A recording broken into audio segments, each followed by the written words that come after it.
accompanied by James Mitchell. This is a bear!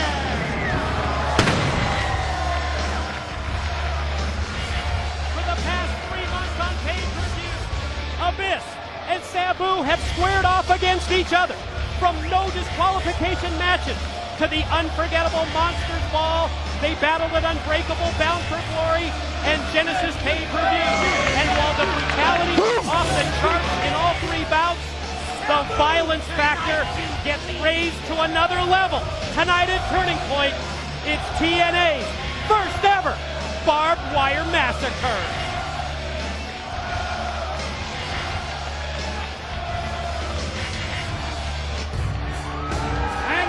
Gentlemen, introducing his opponent from Bombay, this is Sabu.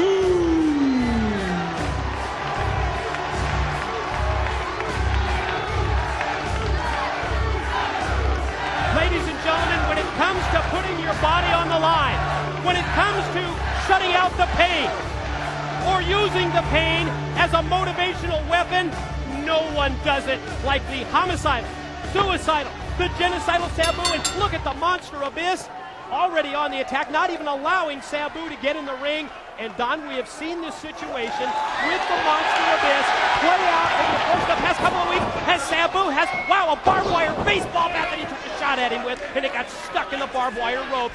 We've seen Abyss fight through the fear, and he's inside the 6-sided ring surrounded by the barbed wire ropes. Plus, there's barbed wire boards around ringside. I'll tell you what, I like how Abyss came right out and attacked Sabu. A match that Sabu has an advantage because he's done it so many times. Exactly but right. You saw right there with the bat how it's stuck in the barbed wire. Think about your flesh sticking in that. Think about your arms, your legs. If they can tangle up that with the force, when the body goes into that, the damage sometimes can be irreparable. And I'm going to tell you this. What a shot, my God! Steel chair shot. Sabu fired it right into the face, right into the head, and there's another one at the top of the head of this 6'8", 350-pound monster. What's Sabu going to do is bring up the chair? Oh, he catches him. Abyss is going to howl, but he breaks it back to the ring. 2, no! Oh my God! Caught him right in it. He tossed him off the pin attempt right into the barbed wire. You see James Mitchell at ringside. He loves every second of it. Sabu caught. Wow, his arm wrapped right in the barbed wire. Look at the referee, Rudy Charles. He's got a protective uniform. He's got combat boots. He's got SWAT team pants, a long sleeve shirt. He's got gloves. Boy, he came prepared. You can see already what kind of an effect the barbed wire can have immediately. As he goes right in it. Now Abyss goes right there for a chokehold. Anything he can to take the breath out of him. But you know Abyss doesn't want to go for a pin at this point. He wants to inflict damage. He wants to beat Sabu in his own game because Sabu has been terrorizing him with the barbed wire time after time after Look time. out! Oh no, he's just fighting back. Abyss has Sabu. Gonna try and take him face first into the barbed wire, but you're right, Sabu does fight back. And Abyss now grabs onto the barbed wire just to prevent his head from going right in to that very unforgiving barbed wire rope. You also got to consider Sabu is out there wrestling with a broken nose. Where Abyss caught him with a forearm in a brawl they had a few weeks ago when they brawled outside of the building. But I'm going to tell you something. Pain is not an option. Pain is not anything you can allow to affect you in this match, because if you do, you will lose it. This is the kind of match you have to block out everything but your task at hand. Don, we promised you on Impact, ladies and gentlemen, this would not be like any other wrestling promotion that has advertised barbed wire matches. Oh my God! And you see an example of it there. Oh my God, his neck, he's stuck right in the barbed wire. Abyss took him high overhead and dropped him right across the barbed wire. You can see right there Sabu trying to pull himself out of it. And it just dipped it so early when JB took that apple around it. Oh, he had to go do whatever he had to do. And look at this. Well, you're right. Anything just to extricate himself from the barbed wire. And now he's got an object. What does he have, Don? I don't know, but he's going right there, right in Abyss, and just grinding it in the arm, just breaking the blood and breaking it out.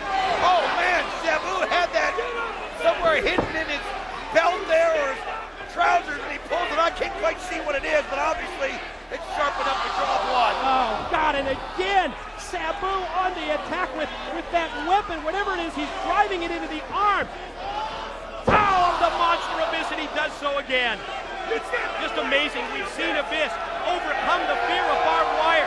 You heard from James Mitchell earlier. You heard during the pre-show. Something in Abyss's past that triggered that reluctance to go anywhere near the barbed wire. But Mitchell has helped him face his fear. Sabu, steel chair, position. Here he comes! Oh, God! Abyss gets out of the way!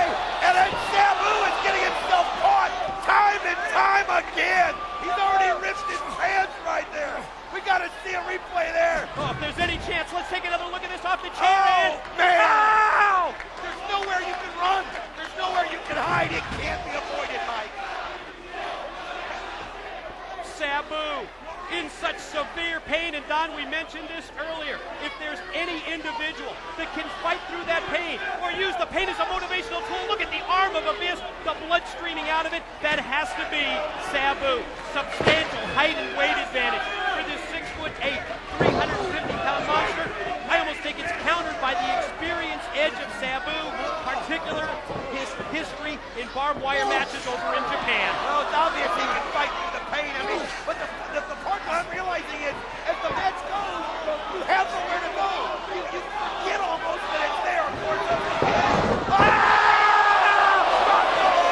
Right into the barbed wire. That is just fight through the pain, Abyss. Let's take another look at this. Abyss charges across. Here he comes right into your living room, and he's dropped toe hold by Sabu and goes right into the barbed wire, and there's a steel chair shot. I'll tell you what, I'm amazed at how well they put this barbed wire up. As you can see, it's not budging at all as they hit it. It just rolls right in on them, and there's nowhere for him to go, as it's now become a bloody mess. You can see there, Sabu trying to get some kind of momentum and realize he's got nothing to bounce off of. Big clubbing blow to the top of the head by the monster Abyss. It just dropped. It stopped Sabu in his tracks. Sabu back up to his feet. He's caught. Could be a choke slam. Oh! Right on the chair. Back first into the steel chair. Pin attempt. 2. No. I mean, think about that. Not only did Sabu had to feel the pain of the barbed wire. Looking right there, James Mitchell threw in that barbed wire chair. And Abyss, who before would never even touch the likes of that, now has got over his fear and he sets it up right on top of Sabu. Oh no. Now what's he gonna do? Chair right across the chest and face of Sabu. He's got nowhere to bounce You can't spring off the rope. Oh, what a counter by Sabu. Right where it hurts the most. Oh, man. Abyss thought that he had weakened Sabu sufficiently to try that move, but no, Sabu was able to position the chair. Yes, it's wrapped in barbed wire. Oh, God, he hit him in the head with it. Look at the blood on the arm of Abyss. Sabu showing no mercy, goes back and hits him on the head again. On the head again. Oh, this is just brutal, folks.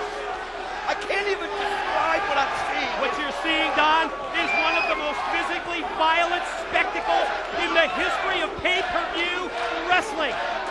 And TNA is presenting it to you in this barbed wire massacre. Watch Sabu spring off the chair. He goes over! Unbelievable! Over the top of the barbed wire, onto Abyss, somehow poisoned there and it falls back. Wow! Yes, they are on their feet in the impact zone. The TNA chants. Look at this! Sabu! What Sabu's got? Oh no, he's got that big 4x8 sheet of plywood with the barbed wire wrapped all over it, and he tossed it into the ring. What does he have in store? Oh man, I mean this is just, they're now just feeding off on each other. He kind of thought Abyss was out of it a little bit. He turned right into a boot right there by Abyss. Oh, right on top of it again. Look at that, Mike. That's a way to get you back in the ring. The front suplex by Abyss, draping Sabu. Yes, my God, body first across that barbed wire. He's just hanging. Let's take another look.